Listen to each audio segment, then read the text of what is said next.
Bersama saya Masrul Malak dalam rentasan berita edisi 1457. Antara paparan utama. Kemenangan PN Kemaman dibatalkan. Mana maruah PAS? Kenapa kita perlu kempen anti berita tidak benar dan fitnah? Fitnah agamawan yang menakutkan bukan Howard.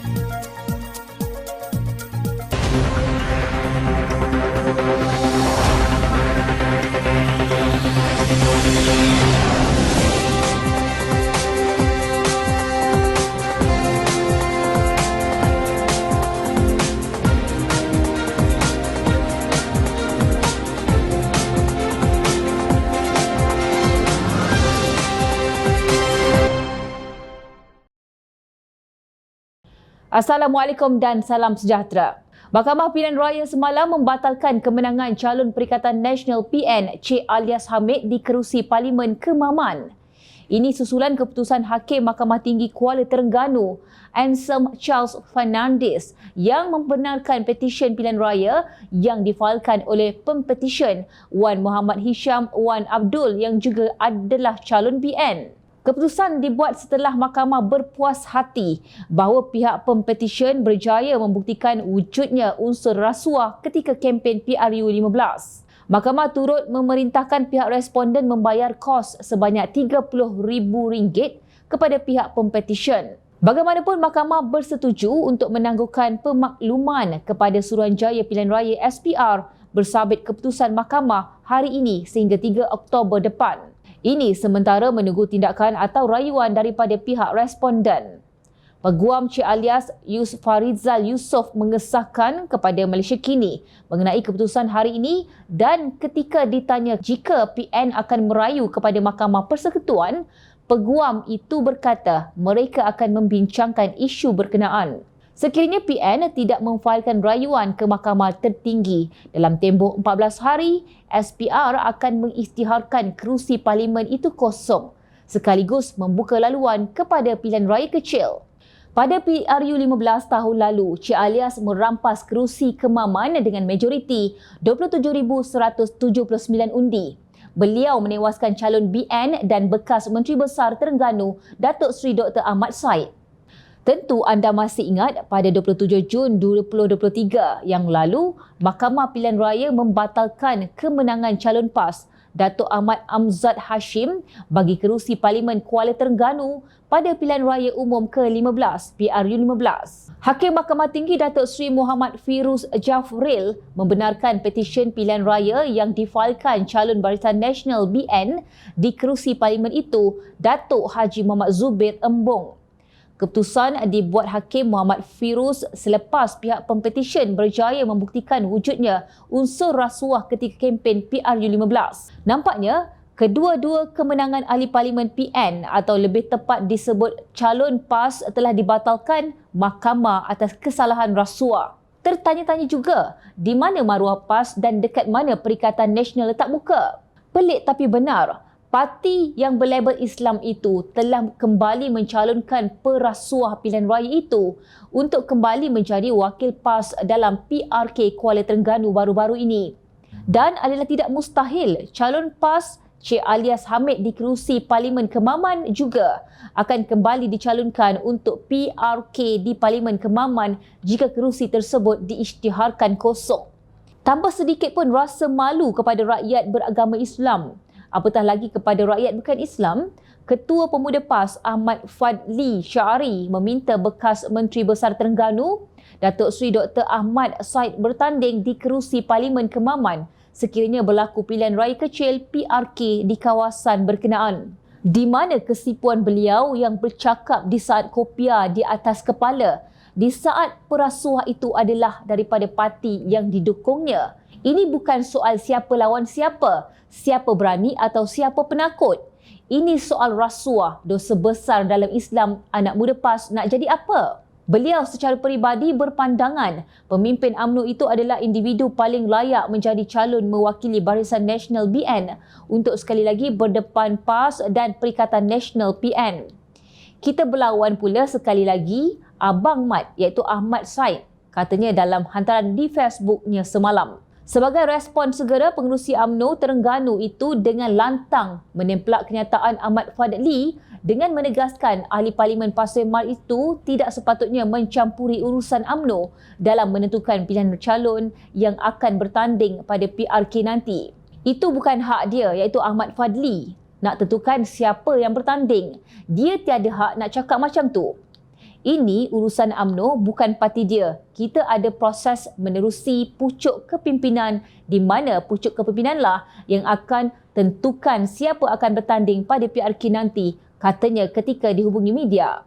Di sini jelas, PAS dan pimpinannya tidak bermaruah dan tiada rasa segan silu terhadap apa yang berlaku.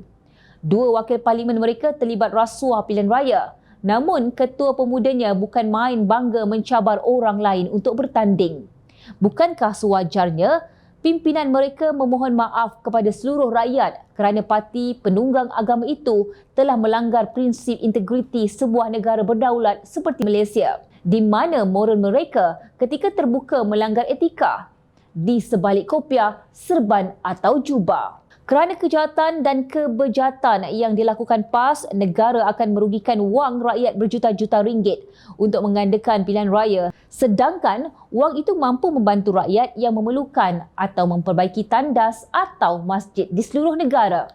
Namun, adakah PAS dan Perikatan Nasional peduli tentang itu? Tidak. Mereka tidak pernah peduli kerana mereka bermuka tembok dan tidak tahu malu. Hari ini, ucapan oleh mulut cabuk pemimpin dalam beberapa minit saja boleh tersebar kepada ratusan atau ribuan pengikut yang menjadi mata rantai kepada adu domba dan fitnah. Segalanya semudah sentuhan hujung jari sahaja menerusi media sosial seperti Facebook, WhatsApp, Instagram, Telegram dan sebagainya. Platform teknologi maklumat yang sepatutnya memberi banyak manfaat kepada masyarakat kini disalahgunakan sehingga menjadi medium untuk menyebarkan berita tidak benar dan fitnah. Tentu pemimpin Melayu Islam di negara ini sudah tahu hadis daripada Huzaifah radhiyallahu anhu berhubung sabda Rasulullah sallallahu alaihi wasallam yang bermaksud tidak akan masuk syurga orang yang suka menyebarkan fitnah di antara manusia. Hadis riwayat Al-Bukhari. Bukannya tiada peringatan kepada para penfitnah, terlalu banyak untuk disenaraikan satu persatu. Malah dalam khutbah Jumaat juga pernah dibangkitkan tentang bahaya dan musibah yang akan menimpa umat jika hidup dalam sangkar fitnah. Namun, pemfitnah seperti tidak takut kepada balasan Allah Subhanahu Wa Taala yang akan menghumban mereka ke neraka jahanam. Sehinggalah ada fitnah yang dilontar kepada parti politik kerana takut jika disebut nama, penfitnah akan dikenakan saman. Ada juga yang disiarkan di dalam berita-berita yang tidak bertanggungjawab, kononnya atas nama kebebasan bersuara dan media. Apabila pihak media berkenaan diambil tindakan oleh Suruhanjaya Komunikasi dan Multimedia MCMC, mereka menjerit bahawa kebebasan bersuara itu dijamin oleh Perkara 10 Perlembagaan Persekutuan. Menjelang pilihan raya umum ke-15 lalu, fitnah bertebaran seumpama debu-debu dosa yang menyerap ke dalam ruh penerima yang jahil. Natijahnya, fitnah ini berjaya menjana kemenangan kerana ramai anak-anak muda yang polos tidak sedar kejahatan yang bersembunyi di sebalik ucapan. Baru-baru ini, Parlimen turut dijatuhkan martabatnya apabila digunakan sebagai premis untuk menjaja fitnah, sehingga menjurus kepada kesalahan kazaf seperti yang disaksikan oleh seluruh dunia. Berhari-hari fitnah itu meniti daripada satu hantaran ke satu hantaran dikongsi beramai-ramai oleh para pengguna media sosial yang jahil. Pihak berkuasa agama pula seolah-olah sudah mati pucuk kerana gagal menangani gejala rosak akhlak yang dahsyat ini. Buktinya, setelah laporan berkaitan dakwaan kesalahan kazaf itu dibuat oleh beberapa badan bukan kerajaan termasuk Pertubuhan Ikram Malaysia Ikram dan Angkatan Belia Islam Malaysia ABIM, barulah Jabatan Agama Islam Wilayah Persekutuan iaitu JAWI terhege-hege hendak menjalankan siasatan. Seolah-olah sebelum ini mereka pekak dan buta tuli dengan riuh rendah yang berlaku di Parlimen dan di kalangan netizen yang berang dengan ahli Parlimen berkenaan. Justru apabila Presiden Majlis Perundingan Pertubuhan Islam Malaysia MAPIM Muhammad Azmi Abdul Hamid mengumumkan bahawa sebuah sekretariat anti-fitnah SAF telah ditubuhkan untuk membantras sikap dan amalan fitnah. Ia adalah satu gerakan yang perlu mendapat sokongan bukan hanya oleh pemerintah tetapi juga oleh rakyat Malaysia. Menurut laporan, sekretariat tersebut melibatkan beberapa NGO termasuk Sukarelawan Kebajikan Rakyat Aman Suara dan Inisiatif Madani Rakyat Darul Aman Imran dan Tabayun Media Network. Apa yang kita akan lakukan ialah menerusi penerbitan risalah, forum, seminar, kuliah, jelajah, wacana serta dialog. Kita juga akan cuba membantu MC-MC untuk memantau. Kalau kami dapati ada fitnah, kita akan laporkan kepada MC-MC untuk buktikan dari sumber mana. Tegasnya dipetik media. Menurut beliau, budaya fitnah akan menjejaskan kemuliaan agama dan memberi kesan besar dalam masyarakat hingga boleh mencetuskan ketegangan, kekeliruan, prasangka, porak-peranda, kezaliman dan permusuhan. Jom kita rentas kembali latar belakang bagaimana keadaan huru-hara akibat penyebaran maklumat yang tidak benar ini berlaku. Akta Anti Berita Tidak Benar Akta 803 yang diluluskan pada 3 April 2018 telah memansuhkan pada 19 Disember 2019 oleh Kerajaan Pakatan Harapan. Ini kerana di dalamnya terdapat beberapa aspek yang boleh dieksploitasi oleh pemerintah bagi mengekang kritikan terhadap kerajaan. Dalam hubungan ini, Seksyen 233 Akta Komunikasi dan Multimedia 1998, Akta 588 masih boleh digunakan untuk mengambil tindakan ke atas penularan berita palsu melalui internet. Namun, dalam sebenarnya, iaitu penaja berita palsu berkenaan tidak terkesan kerana bidang kuasa akta ini amat terhad.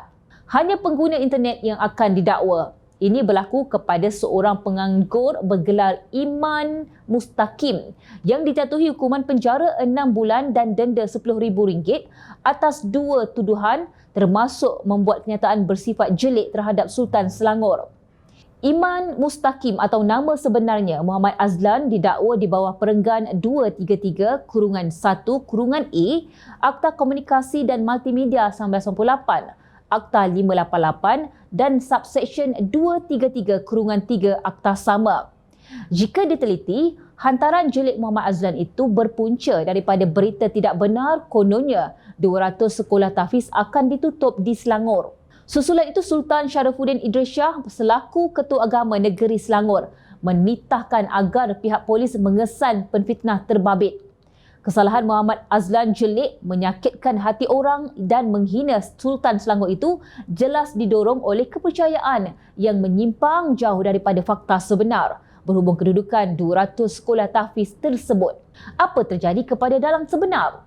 Adakah malawan ini sedang berlari-lari ke bank sambil ketawa mengutip ghanimah hasil serangan jahatnya yang bersembunyi di sebalik ketidakupayaan sistem komunikasi dan perundangan kita? Pada masa sama adalah tidak adil bagi kerajaan perpaduan untuk bergantung kepada NGO maupun pengamal media agar berjuang bagi pihak mereka. Juga tidak adil unsur 3M, machinery, media dan money yang ada pada kerajaan perpaduan dibiarkan lesu dan tidak produktif, digenggam musuh dalam selimut secara de facto. Tak guna ada kebebasan bersuara jika ia untuk menyemarakkan budaya fitnah. Ahli Parlimen Ipoh Timur Howard Lee mempertahankan tindakannya memetik terjemahan ayat Al-Quran yang mengundang kontroversi hebat baru-baru ini. Katanya beliau hanya memetik terjemahan ayat suci itu tanpa membacakan lafaz asal dalam bahasa Arab atau mentafsirkannya. Malah katanya beliau telah belajar terlebih dahulu berkaitan perkara itu sebelum melontarkannya. Saya bertalaki dengan orang yang alim, telah bermuzakarah dengan beberapa orang yang alim, beberapa orang ustaz. Baru akhirnya saya berani untuk menjelaskan setelah diajarkan oleh pihak yang alim dan arif dalam perkara tersebut. Katanya, Lee disiasat polis kerana memetik terjemahan Al-Quran daripada ayat 59 surah An-Nisa berkaitan kewajipan supaya taat kepada Allah, Rasul dan Ulil Amri. Dalam video itu, beliau mengkritik Presiden PAS Tan Sri Abdul Hadi Awang dan pemimpin parti itu yang didakwa mengamalkan pendekatan Khawarij, iaitu kumpulan pelampau dalam sejarah Islam dengan mengkafirkan umat Islam yang lain. Beliau turut berkata tindakan memperkotak-katikkan kerajaan sedia ada bermaksud meniup roh Khawarij dalam kalangan rakyat Malaysia. Dalam sidang media semalam, Lee daripada DAP bagaimanapun mempersoalkan serangan terhadapnya. Sedangkan katanya ketika DAP bergabung dengan PAS sebelum ini, perkara itu tidak menjadi masalah. Malah katanya beliau dan rakan-rakannya dalam DAP digalakkan untuk belajar Al-Quran ketika itu.